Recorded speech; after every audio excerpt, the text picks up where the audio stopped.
Big బాస్లో ఈరోజు Nag sir వచ్చి హరిత హరీష్ అదే మాస్క్ మ్యాన్ని చాలా విషయాల్లో క్వశ్చన్ చేసినాడు. కానీ ఒకటి చెప్పు, అసలుకి నోటిదూలు అంటే అట్లా ఇట్లా లేదు. సో ఆయన ఏమన్నా మాట్లాడచ్చు, పక్కన వాళ్ళు ఏమన్నా మాట్లాడితే ఆయన యాక్సెప్ట్ చేయడు, అతనికి రిజిస్టర్ అవుతుంది. సో నువ్వైతే ఏమన్నా మాట్లాడచ్చు, వేరే వాళ్ళు మాట్లాడితే బూతులు, నువ్వు మాట్లాడితే నీతులు. ఫస్ట్ నోరు కంట్రోల్ చేసుకోవాలి. మాస్క్ మ్యాన్ అని మాస్క్ మకానికి కాదు, మాస్క్ నీకు మూతికి వేసుకోవాలి. మాస్క్ ప్రతి ఒక్కరిని వెనకల నుంచి ఏదో ఒకటి మాట్లాడడం, నేను స్ట్రైట్ ఫార్వర్డ్ ముందు నుంచే మాట్లాడతాను, మనిషి ముఖం చూసి మాట్లాడతా, వెనకాల మాట్లాడను అని చెప్పినాడు. నువ్వు ఇమ్మాన్యుయల్ని భరణిని ఇద్దరిని కలిపి ఆడళ్ళని ఎట్లా మాట్లాడతావు అసలుకి? అట్లా మాట్లాడచ్చా? మళ్ళీ ఈ విషయంలో నాకు సార్ చెప్తున్నాడు, అక్కడ కంటెస్టెంట్ చెప్తున్నాడు, అక్కడ ఉండే ఆడియన్స్ కూడా చెప్తున్నారు నువ్వు చేసిన తప్పు అనేసి. అయినా అతను మాత్రం ఒప్పుకోడు, అంత ఈగో ఉంది ఆ మనిషికి.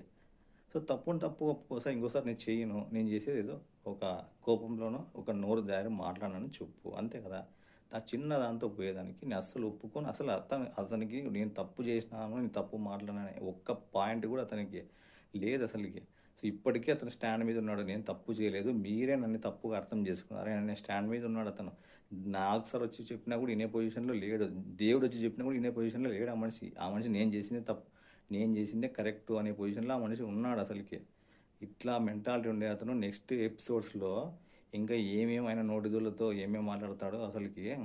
ఇట్లా అతను ఇంకా 4-5 వారాలు ఉంటాడంటే కూడా నమ్మకం లేదు. ఎందుకంటే ఆడియన్స్ ఇట్లా వాళ్ళకి ఓటు వేస్తారనేసి నమ్మకం అయితే లేదు. ఇప్పటికైనా కొంచెం మారితే బెటర్ ఆ మనిషి.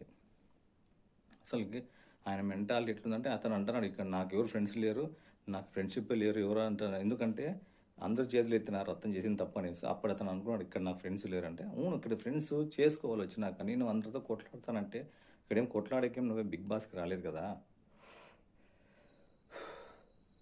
నువ్వు వచ్చిండేది అందరితో ఫ్రెండ్షిప్ చేయి, అందరూ అంతే, అందరితో ఫ్రెండ్షిప్ చేయడానికి వచ్చినారు.